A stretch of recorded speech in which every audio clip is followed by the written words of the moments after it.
బీసీల ఆరాధ్యుడైన మహాత్మా జ్యోతిరావు పులే జయంతి వేడుకలను ఆర్టీసీ యాజమాన్యం తూతూ మంత్రంగా నిర్వహించాలని చూస్తోందని విమర్శించారు BC JAC chairman Jajula Srinivas Goud. ఆర్టీసీలో 70% ఉన్న బీసీ కార్మిక ఉద్యోగుల డిమాండ్లను ఆర్టీసీ ఎండీ నాగిరెడ్డి పరిగణలోకి తీసుకోవాలని కోరారు. ఈ నెల 11న జరిగే జ్యోతిరావు పులే జయంతికి ఆర్టీసీ ₹1,00,000 నిధులు కేటాయించి వేడుకలు నిర్వహించాలని డిమాండ్ చేశారు జాజుల. మా ఆర్టీసీ బీసీ ఉద్యోగుల సంఘం చేసినటువంటి పోరాటం ఫలితం మేరకు చాలా సంవత్సరాలుగా ఇలా ఆర్టీసీలో మహాత్మా జ్యోతిబా పూలే జయంతి ఉత్సవాలను సంస్థ అధికారికంగా నిర్వహిస్తుంది. మేము ఆర్టీసీ సంస్థను ప్రభుత్వాన్ని అభినందిస్తున్నాం. కానీ ఇదే సమయంలో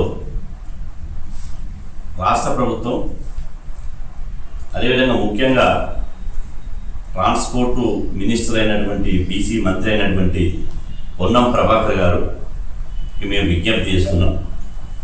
ఈరోజు ఆర్టీసీలో బాబాసాహెబ్ అంబేద్కర్ భారత రాజ్యాంగ నిర్మాత అంబేద్కర్ గారి యొక్క జయంతిని ఏ విధంగానైతే ఆర్టీసీ సంస్థలో నిర్వహిస్తుందో అదే పద్ధతిలో అంబేద్కర్ గారి గురువైనటువంటి మహాత్మా జ్యోతిబా పూలే జయంతిని కూడా నిర్వహించాలని చెప్పి మేము కోరుతున్నాం.